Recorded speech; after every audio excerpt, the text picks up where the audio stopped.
Inspirational revolutionary by others, AlJazeera follows the controversial Norman Finkelstein.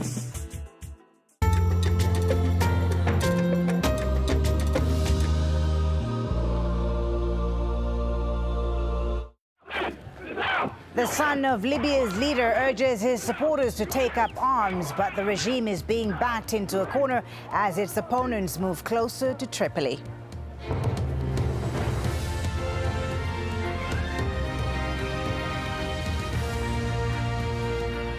Hello, you're watching Al Jazeera live from Doha. I'm Folie Batibo. And I'm Tony Berkeley in the town of AlJazeera, east of Tripoli, where there's a mobilization of forces here ready for Gaddafi's endgame. Crisis talks in Geneva. The U.S. Secretary of State is to meet with other world leaders as fears of a humanitarian crisis in Libya grow. Tunisia's Jasmine Revolution ushers in a new prime minister as new protests call for faster change. And the Oscar goes to Colin Firth, The King's Speech. And a fluent performance as a stuttering king sees Colin Firth crowned Best Actor at the Oscars.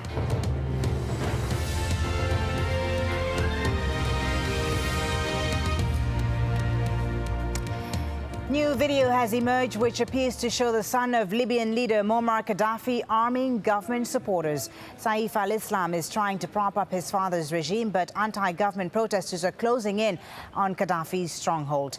AlJazeera lies to the west of the capital, Tripoli. Its center is now controlled by anti-government protesters, but they're surrounded by troops loyal to Gaddafi.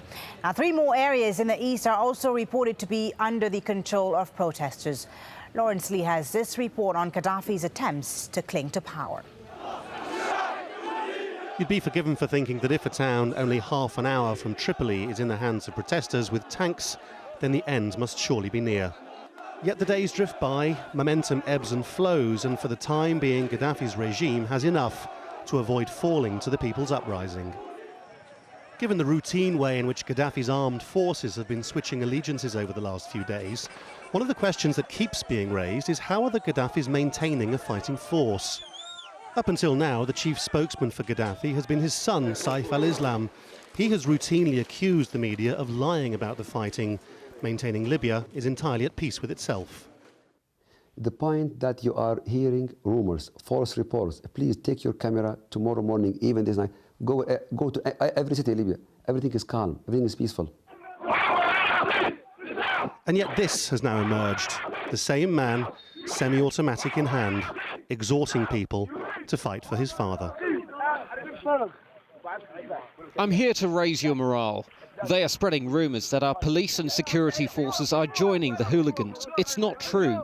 Today we'll show them that the police are siding with Libya. I'm bringing you reinforcements, resources, food, weapons, everything you need. Even discounting the irony that Saif al-Islam Gaddafi has warned about the prospects of civil war while seeming to arm a militia is the question of exactly how good these people are at fighting. Clearly it's not difficult to shoot unarmed protesters in Tripoli, but what the totality of Gaddafi's forces is now, compared to those of the insurgency, is an open question. Al Jazeera filmed this gloomy-looking group in custody in the opposition stronghold of Al-Baida. They're not even prepared to admit to being mercenaries. Many told the same story, however. The government had employed them in Libya to provide security at what were described as celebrations, and they were surprised at getting caught up in the violence. No wonder they look fed up. If Western Libya remains on a knife edge and will determine Gaddafi's fate, all the reports from the east suggest people trying to get on with life after Gaddafi anyway. The other big question is whether cities like Benghazi actually want to move on Tripoli, or whether they're happy to let Tripoli decide its own fate. Lawrence Lee, Al Jazeera. As you just heard, much of eastern Libya is now under the control of anti-government protesters. Al Jazeera's Tony Berkeley filed this report from the town of AlJazeera. Well, the momentum is building all around Libya, but especially here in the east, in the town of AlJazeera. They are building and mobilizing a force which could be used for either defense or for attack.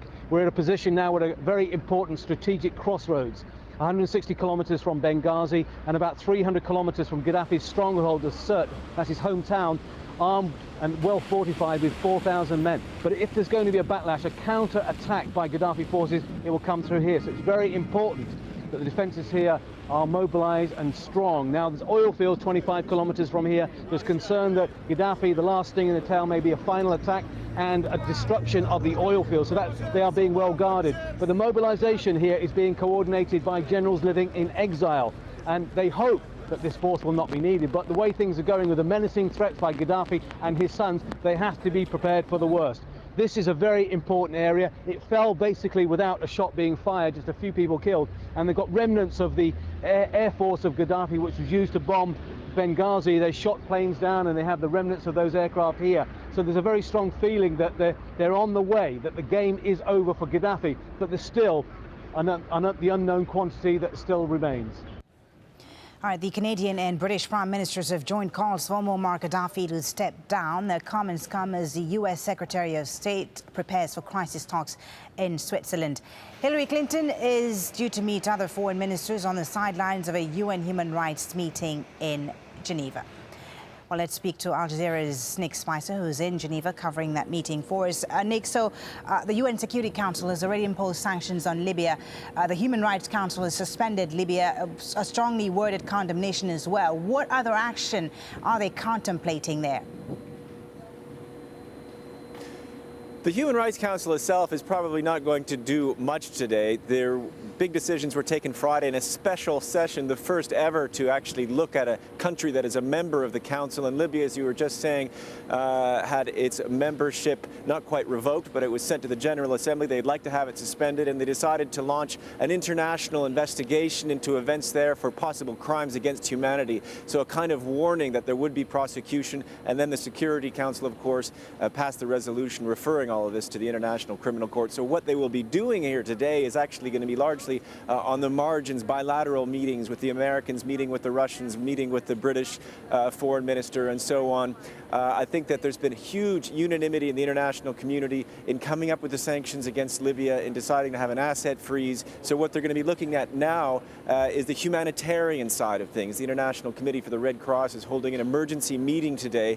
I think that the countries here gathering are deciding, how do you deal with these refugee flows? How do you go into the country and help the people who may have been wounded? How do you have a global approach and not just send in, for instance, a plane to rescue your nationals? And when you talk about how do they deal with the humanitarian crisis that's unfolding in Libya right now, is there any talks there in the corridors about a possible intervention, military intervention in Libya?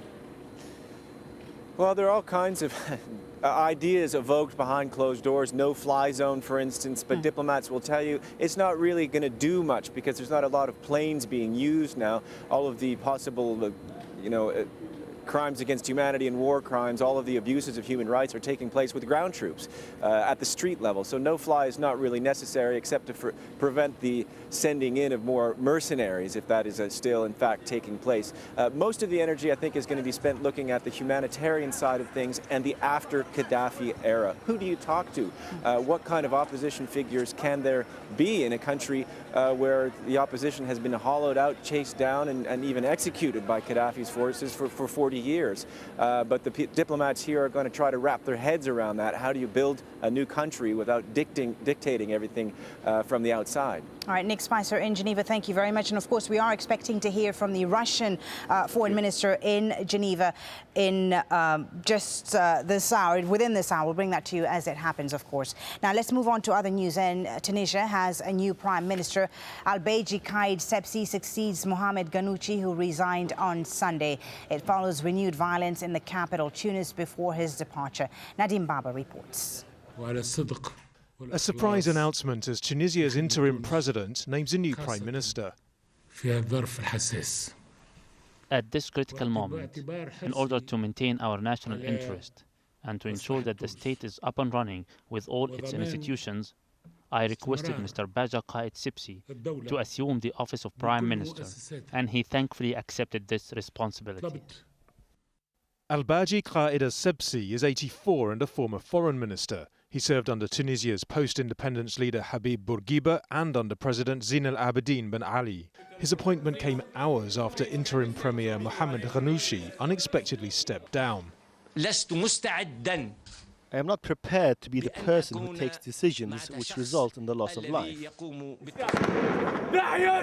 The move comes at a tense time for Tunisia. Sunday saw new clashes between protesters and security forces in Tunis. Several people have reportedly been killed on the streets of the capital since Friday. Mohamed Ghannouchi took over as premier on the 14th of January after President Ben Ali fled to Saudi Arabia following weeks of protests. Critics say that since the Jasmine Revolution, there's not been real reform, and Ghannouchi's replacement is unlikely to change that. He's out of touch, he's out of time, he's belonging other generation. What the Tunisian youth need today, who someone will be able to represent them, who someone will be able to respond to their legitimate demands. Mohamed Ghannouchi has repeated the government's pledge to hold elections by mid-July. But almost 200 people have been arrested over the weekend. It's not clear how far the new Prime Minister can quell the anger on the streets. Nadeem Barber, Al Jazeera.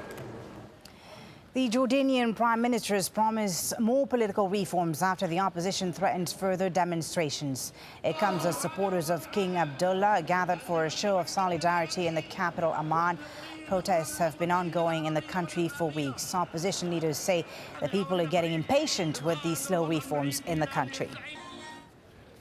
Oman's health minister says one person was killed in anti-government protests on Sunday, although staff at a local hospital have told the Reuters news agency that 6 were killed. More than 2,000 protesters gathered in the industrial center of Sohar on Sunday demanding political reform. Police used tear gas and rubber bullets to disperse them. The protest prompted the Sultan of Oman to introduce around 50,000 new jobs as he tries to stop the unrest. Now to Bahrain, where a meeting of parliament has been cancelled after protesters blocked the entrance to the building. This comes after the U.S. President Barack Obama welcomed government moves to reshuffle its cabinet to appease the demonstrators. Thousands of people marched through the capital, Manama, against the monarchy on Sunday for a third week. Protesters have rejected the king's appeal for dialogue and called for him to step down. 2 soldiers have been killed and 4 wounded in an attack on a military checkpoint in the Yemeni town of Abiyan. Opposition parties say they plan to join anti-government protests to pressure the president to step down.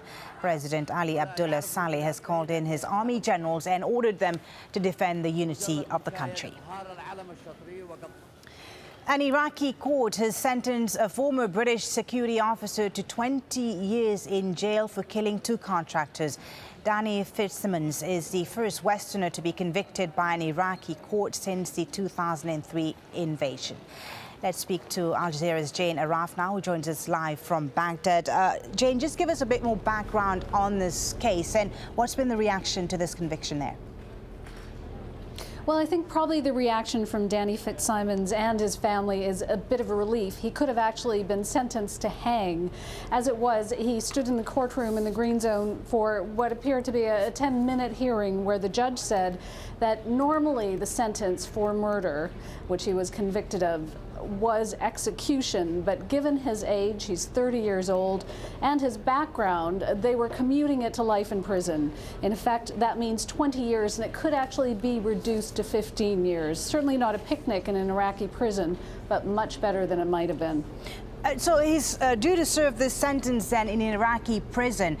What's this case done as far as British-Iraqi relations? Has it had any impact at all on it?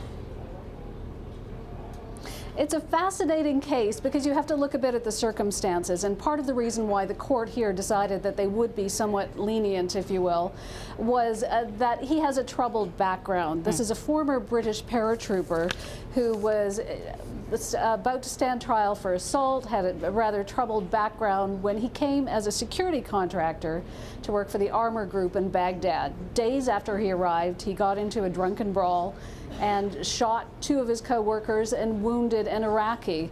Given that, it's very difficult to make the defense that he was completely innocent. Now, the wider picture of this is the first trial of a Westerner and the first trial of a security contractor in an Iraqi court since Iraq gained sovereignty. And it's a bit of a test, if you will, as to how Iraqi courts will treat these people. So is this case then likely to set a precedent in the future, you think?